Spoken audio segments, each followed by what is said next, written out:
Momento de recibir a Mónica Xavier, médica, ex senadora, expresidenta del Frente Amplio y actualmente secretaria general del Partido Socialista y nueva directora del Instituto Nacional de las Mujeres, que se encuentra en la órbita del Ministerio de Desarrollo Social. Muchísimas gracias por acompañarnos esta mañana, Mónica. La pifié yo. ¿Sigue Sibila? Sí, claro, Sibila es el secretario general. Yo ya fui en el periodo 16-19. Error mío. Bueno, te agradecemos mucho que estés esta mañana con nosotros, porque sabemos que son días complejos, son días de muchísimo trabajo, plena transición, y bueno, consultarte en primera instancia eso, ¿no? ¿Cómo es que se viene dando la transición con la directora saliente, con Mónica Botero? La transición la hemos culminado muy bien, o sea, tenemos un conocimiento de larga data con Botero, fue muy fluida, empezamos en febrero, no recuerdo en qué momento, pero tuvimos varias y larguísimas reuniones. Yo pude también tener algunas reuniones que digo por inmersión, porque pude participar de eventos que funcionan en la órbita del instituto, como el consultivo de violencia o como la reunión con las referentes de todo el interior. Eso es aspiración, porque no tenemos referentes en todos los departamentos, pero ojalá podamos cubrir ese lugar, porque es muy importante que el instituto reproduzca las políticas en los territorios. Así que desde ese punto de vista hemos empezado a trabajar con los diferentes equipos, pero ayer, justamente como inicio de actividad, les decía, bueno, esta es una presentación sin perjuicio de que tenemos mucho para sacarle de punta al lápiz, porque, bueno, como ustedes tienen idea, la realidad de la sociedad se ha complejizado. Nosotros tenemos tareas, algunas que, son enormes desafíos, como hacer que el Estado, en su conjunto, responda con una perspectiva que incorpore la mirada de género. La transversalidad en el Estado es muy importante. Ayer, veíamos a un ministro del Interior, un ministro de Negro, hacer referencia en su discurso inicial en 3 oportunidades a la necesidad de incorporar la perspectiva de género, y es que si esa mirada no está incorporada, realmente no estamos entendiendo que las políticas tienen un efecto diferencial en el impacto sobre hombres y mujeres, como sobre otras variables, ¿verdad? Y entonces, para ser más eficientes y para reconocer el derecho que tenemos las mujeres a estar consideradas en las políticas públicas, nos parece muy importante que podamos ir avanzando en ese sentido. Y ahí hay un papel rector del instituto. Y hay mecanismos como el Consejo de Género, como el Consultivo de Violencia, como el de Trata. Mónica, y antes de entrar donde participamos con muchos otros ámbitos del Estado. En cada una de estas instancias que tú mencionás, de las que ya vamos a hablar, en términos generales, ¿cuál es tu balance de lo que fue el periodo de Mónica Botero al Frente de Mujeres? Bueno, me parece que no está desligado de lo que fue la no jerarquización que el gobierno en general le dio al instituto. Y ello se ve en cuestiones presupuestales, de jerarquización. Entonces, allí hay algunas cosas que necesitamos fortalecer muy fuertemente. Nuestro programa lo dice, nuestras 48 medidas pronunciadas por Yamandu Orsi en Colonia también, que son nuestra guía de trabajo, ¿verdad? Entonces, hay necesidad de fortalecer la respuesta, en particular a todas las formas de violencia. Seguimos teniendo un tema que es de cobertura en el país, pero también de amplitud en las modalidades de violencia a las que debemos responder. Y también hay una necesidad, y todos los operadores que en este sentido trabajan lo manifiestan, de mejorar el análisis de la población a la que destinamos nuestras políticas públicas. Hoy las situaciones de violencia se ven atravesadas por el crimen organizado, en particular el tema del narcotráfico, se ven atravesadas por lo que fue declarado en nuestra campaña electoral como una verdadera emergencia, que es la salud mental de nuestra población, con consumos problemáticos o sin ellos, tenemos allí una verdadera emergencia, y todo eso atraviesa las situaciones de violencia en el noviazgo, de las otras modalidades de exparejas o parejas, violencia de género, violencia doméstica. Y entonces tenemos, por un lado, que tener mejores elementos para capacitar a los funcionarios que tienen que dar respuesta, porque no tener todas las respuestas cuando te han cambiado las preguntas supone un estrés adicional a un tema que es extremadamente desgastante para los funcionarios. Y allí hay una reafirmación de que nuestros funcionarios también tienen que ser una preocupación, porque estas realidades, primero, todos sufrimos una pandemia, todos sufrimos las consecuencias que ello nos dejó, y aún no terminamos de entender bien esas repercusiones a largo plazo, pero sabemos que nos afectó. Y en el caso de los funcionarios tenemos que poder mejorar su propia capacitación para enfrentar de mejor manera estas situaciones, y también tener mejor relevo de las realidades. Nosotros nos proponemos hacer la tercera encuesta de género y generaciones en materia de prevalencia de violencia. Hay situaciones que nos tienen enormemente preocupados: la violencia vicaria, aquella que se ejerce contra niñas y niños en función de dañar a esa mujer a la que se quiere dañar por su condición de tal. Bueno, hay justamente tres líneas grandes, ¿no?, dentro de Ni Mujeres, sobre las que conversamos también en su momento con Botero, que, bueno, es por un lado esto que comentábamos, ¿no?, de las respuestas a la violencia basada en género, pero también la autonomía económica y la participación de las mujeres en política. Tres temas que por distintos lados tú has abordado. Uh-huh. ¿Qué líneas se van a reforzar? Bueno, sin duda que la línea de la autonomía económica de las mujeres es clave, porque muchas veces podemos llegar anticipadamente a situaciones de violencia porque esas mujeres tienen capacidad de enfrentarlas de otra manera, ¿no? El cruce de desigualdades. Y sin duda, nuestra percepción es interseccional, o sea, hay que tener en cuenta cómo las desigualdades se superponen y generan situaciones más complejas que tenemos que abordar de manera integral. No podemos hacer un abordaje por su condición de mujer, otra por su condición de que sufre una situación de violencia, otra porque su color de piel, por su domicilio, todas esas desigualdades, territorio, etnia, edades, problema de la violencia en las mujeres mayores es todo un tema que tenemos que profundizar mucho.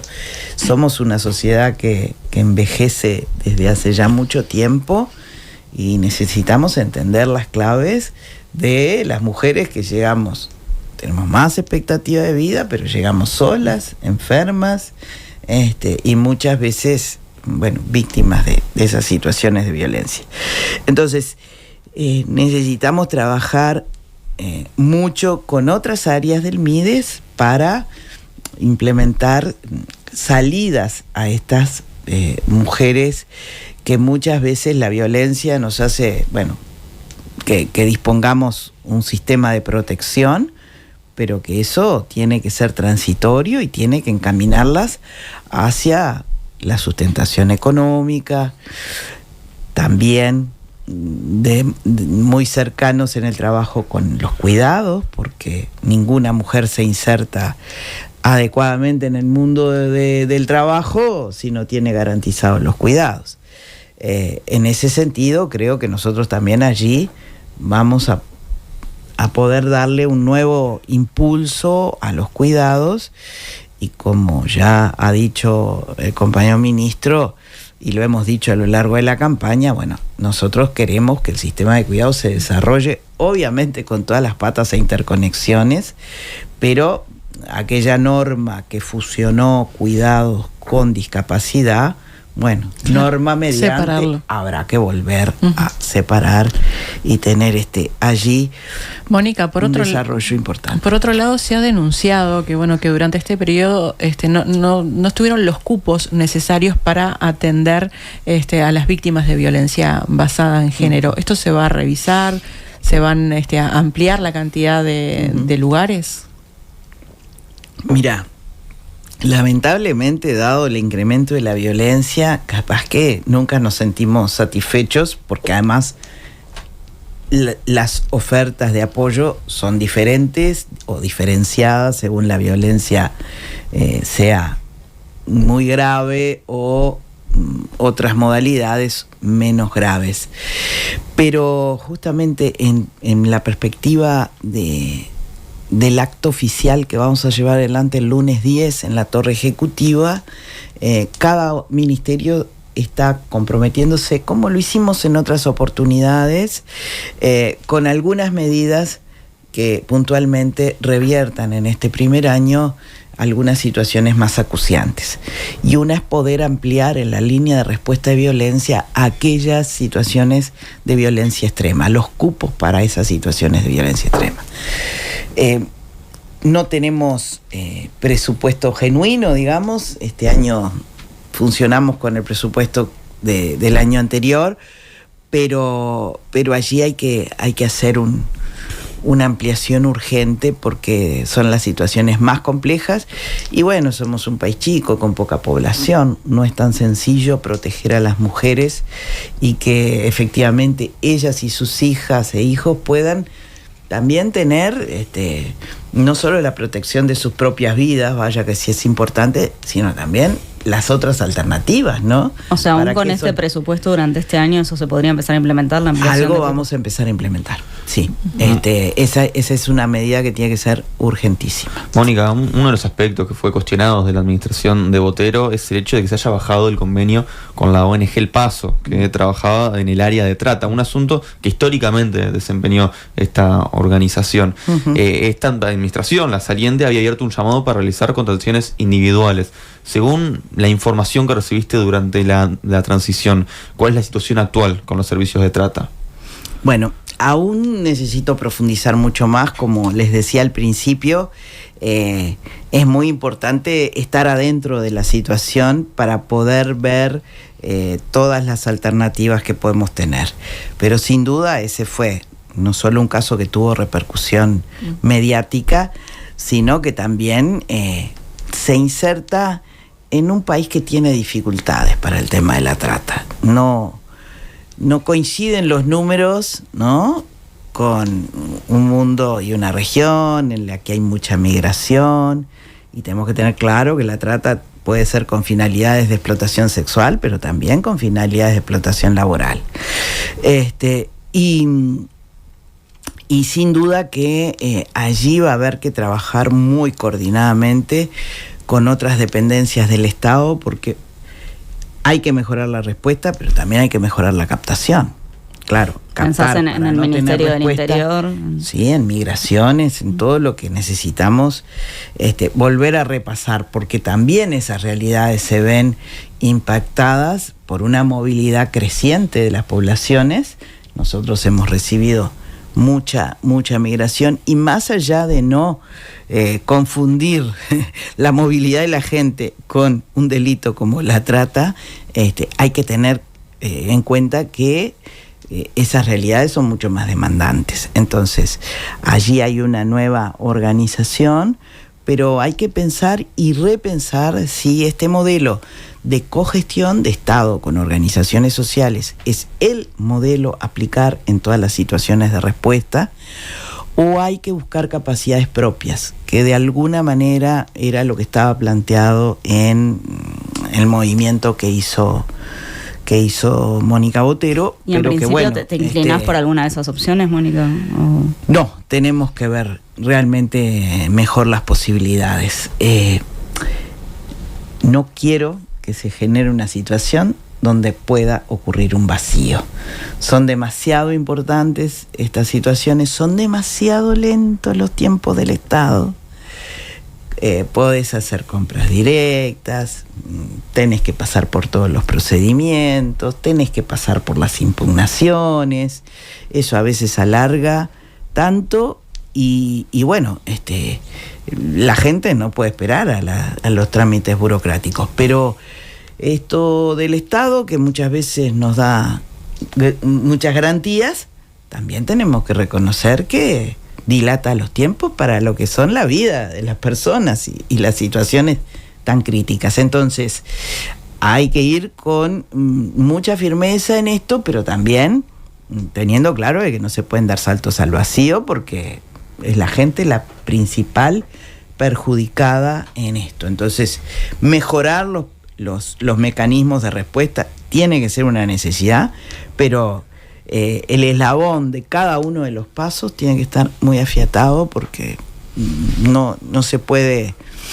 ni talentear ni arriesgar a que las cosas después se van a acomodar. Acá hay que ser muy serios y estudiar bien las movidas y las consecuencias.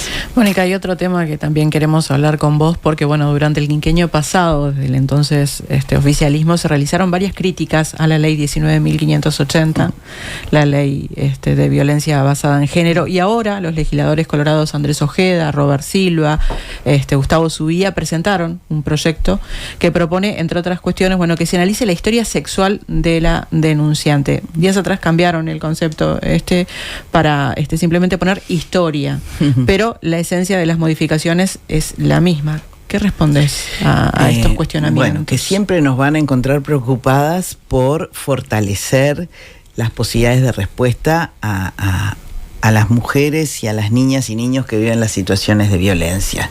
Nunca en disminuir derechos, sino en aumentarlos. Y realmente las cifras que tenemos son terribles y hacen que estemos pensando en cómo reforzarlas, no en colocar las dudas acerca de si las mujeres mienten o no mienten cuando denuncian una situación de esta naturaleza. Es no ponerse en la piel de una mujer que con sus hijos pasa el terror de la violencia y las dificultades de cómo sobrevivir a ella, el pensar que alegremente uno va a denunciar falsamente.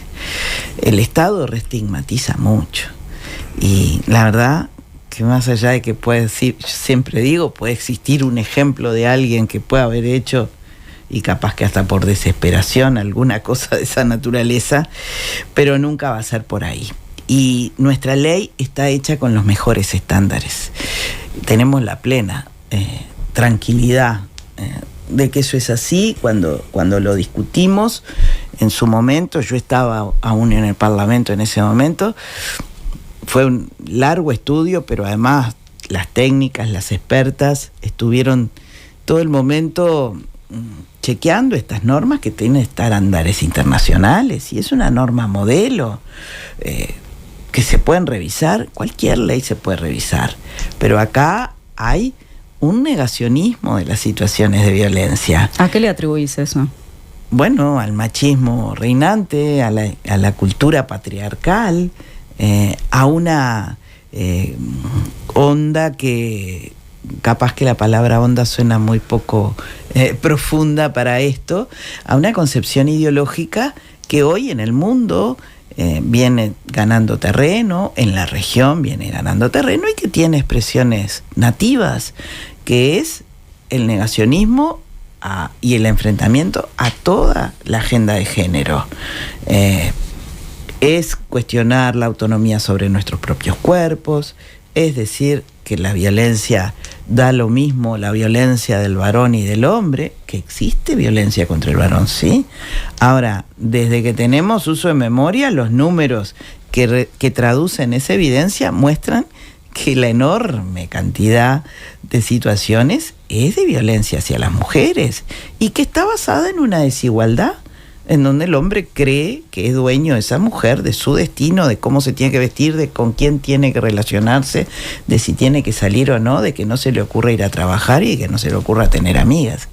Entonces, la cultura patriarcal existe, lo primero que hay que hacer es reconocerla en nosotros mismos, ¿no? En quienes creemos que la combatimos de la mejor forma. Muchas veces tenemos, por pertenecer a esta sociedad, resabios de esa cultura, y traducirla en una normativa que logre, en primer término, identificar esa desigualdad y, en segundo término, subsanarla. Por eso nosotros le damos mucha importancia a la educación en igualdad. Otra pelea, ¿no? Lo de la educación sexual integral. Obviamente tiene su punto más trascendente en la educación sexual integral, que espero que las nuevas autoridades y que también los ámbitos docentes sean los impulsores, porque cada vez que se discute algo de esto en la normativa, en el Parlamento, empiezan, no, que la autonomía educativa y que esto y que lo otro. Sí, está bien, la autonomía educativa, por suerte, pero también tenemos que saber que hay cosas que tenemos que ir incorporando, y las normativas hacen referencia, pero hay que poderlo incorporar de una manera más sistematizada. No hay niño que cuide al otro si no empieza cuidándose a sí mismo, reconociendo que sobre su cuerpo nadie tiene que incidir. Y esas son cosas que, bueno, que están más que estudiadas. Y en materia legislativa, forman parte de esa cultura en donde vienen por todo, y que no se agota en la agenda de derechos, ¿no? Porque tiene su expresión contra el multilateralismo, tiene su expresión con el negacionismo de los delitos de lesa humanidad. Sí, lo climático se extiende. El cambio climático, todo eso. Y en materia legislativa, ¿en qué más se podría avanzar? Bueno, la imprescriptibilidad de los delitos sexuales, por suerte, ya desarchivaron ese proyecto, como ustedes también daban cuenta, es clave. Año a año el CIPIAF nos da cifras escalofriantes de violencia sobre nuestras niñas y niños, y a mí es una de las cosas que me desvela, porque siento que no tenemos un encadenamiento de respuestas a lo largo de la vida de esas personas adecuado como Estado. Muchas veces vemos en la adulta la manifestación de una situación que no pudo procesar, que no pudo reconocer cuando ocurrió.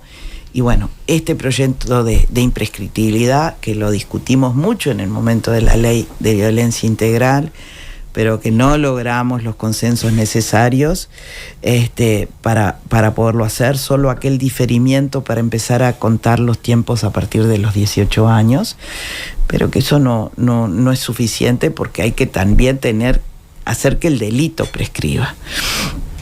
Entonces, ese me parece clave. La edad del matrimonio está también muy vinculada a esto. Es un señalamiento que Uruguay tiene, revisión tras revisión, de los organismos como CEDAW, que analizan el avance o los retrocesos en materia de derechos en los diferentes países, que somos signatarios de esa convención. Aumentar la edad. Contra toda la forma de discriminación hacia las mujeres, sí. Uh-huh. Y cuando vemos, el tema de los embarazos adolescentes, las niñas, ¿no? Ya no las adolescentes, ahí hay toda una cosa que muchas veces está naturalizada, y que las normas ayudan a poner límites, aunque la batalla fundamental es la cultural en esto, para justamente no naturalizar determinadas situaciones. Pensando en las normas que justamente ya están y que se deberían de cumplir, pensando, por ejemplo, en la ley de IVE, interrupción voluntaria del embarazo, ¿consideras que faltan mecanismos para efectivamente se cumpla a cabalidad, considerando, por ejemplo, la cantidad de objetores de conciencia que existen en la salud? Sí. El tema de la objeción de conciencia, que hay que garantizar, sin duda, necesitaría límites. Ojalá pudiéramos como país en algún momento tener algún marco que delimite la objeción de conciencia, que no es solo con IVE, es con el tratamiento de las personas trans, es con muchas otras situaciones en las que, se da la paradoja que a veces está al frente de un servicio alguien que es objetor de conciencia de la prestación que debe brindar. ¿Y cómo se podría limitar eso, Mónica? Solo el marco legal, pero es una discusión que va a traer grandes bataholas, ¿no? Pero determinar eso, por ejemplo, que un objetor de conciencia no esté al frente de un servicio. Por ejemplo, debería ser lógico, ¿no? Uh-huh. Parece muy paradójico que eso ocurra.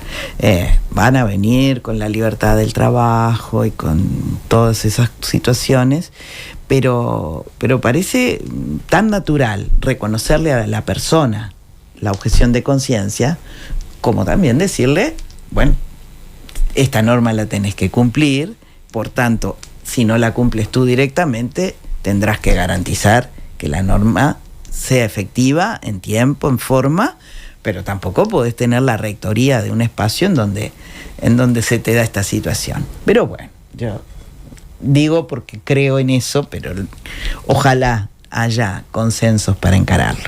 Lo que me parece es que efectivamente tenemos dificultades en algunos territorios. Este ministerio, no tengo ninguna duda que va a verificar que el derecho de las mujeres pueda ser garantizado. Se ha hablado de modificar plazos. Yo creo que sí corresponden, de acuerdo a la mejor evidencia científica, modificar esos plazos, que ya en su origen hubiéramos querido que fueran diferentes, en particular para las mujeres violadas que cursan un embarazo. ¿Cuál sería exactamente los plazos? Eso hay que tener la evidencia científica arriba de la mesa. En aquel momento hablábamos de ampliarlo a 20 semanas, pero esa es una discusión en donde hay que poner la evidencia científica para mejorar la normativa. Pero si tenés la convicción de que debe extenderse. Sí, en particular en esa situación fuimos conscientes desde el vamos que no le estábamos dando el mínimo plazo necesario para que muchas veces esa situación que ocurre en mujeres jóvenes sin periodos regulares, el propio bloqueo que se genera, puedan tener la capacidad de reaccionar. Y los tiempos de espera en la atención de salud también, los tiempos de espera, y hay que reconocer que esta es una norma que por no tener el voto 50 en diputados, lo pagamos muy caro. Pudimos viabilizar la ley, cosa en la que yo estaba convencida que había que hacerlo, por más que tuvimos que pagar un voto caro para poderla consagrar. Entonces hay cosas que hay que revisar. Si el tribunal puesto para analizar y darle tiempo a la mujer constituye en definitiva una dificultad adicional, o si puede ser, que era la fundamentación de quienes proponían incorporarlo para poderlo votar, un tiempo de acompañamiento y reflexión a la mujer. Recuerdo que pusimos aquello de que en ningún caso podría desviarse, no me acuerdo cómo es la redacción exacta, pero inducir a la mujer a que haga otra cosa, sino que es una información que tiene que ser objetiva. En este proyecto hay que analizarlo y hay que ver los porotos, ¿no?, que son los votos en el Parlamento. Por otra parte, Mónica, queríamos consultarte qué lugar va a tener en este periodo el Consejo Nacional Consultivo por una vida libre de violencia. Te lo consultamos esto ya que nos consta que durante estos años fue convocado por distintas voces que manifiestan, no haber sido escuchadas. Uh-huh. Sí, va a tener su funcionamiento mensual. Yo justamente en febrero estuve en la reunión que hicieron y quedó ya una línea de reflexión que ya tiene estudios de análisis en el instituto, que fueron hechos de forma externa, ¿verdad?, para poder tener más garantías, y que constituyen, temas sobre los que se analizan las respuestas, las insuficiencias, las fortalezas también, y está en discusión esto que decíamos, tenemos que mejorar la respuesta, para ello tenemos que mejorar el análisis de la realidad que hoy se está viviendo en materia de violencia. Ese es un lugar muy importante, pero el Consejo de Género también, el que reúne autoridades de todos los ministerios y también de otros espacios del Estado. Pensamos que tenemos que tener esos espacios con una frecuencia importante para habilitar el debate y los nuevos desafíos, ¿no? Sin duda que el programa del Frente, las convicciones que nuestra fuerza política tienen, hacen de este un tema muy jerarquizado. Pero llegado el momento, tenemos que ver si podemos cumplir con esa jerarquización. Y aunque no todo es dinero, el presupuesto es clave. Y yo digo no todo es dinero porque muchas veces aún con dinero las resistencias a estos temas son tan grandes que cuesta avanzar. ¿Hay resistencias dentro del Frente Amplio también? Y todos tenemos esa cultura patriarcal y a veces el argumento, no, pero mira, frente a esta situación, no me vengas con la situación de las mujeres. Y sí, claro que te voy a venir siempre. El 52% de la población tiene determinadas situaciones de desigualdad que no solo le joroban el presente y el futuro de esas mujeres, no permiten que una sociedad se desarrolle con toda su potencialidad.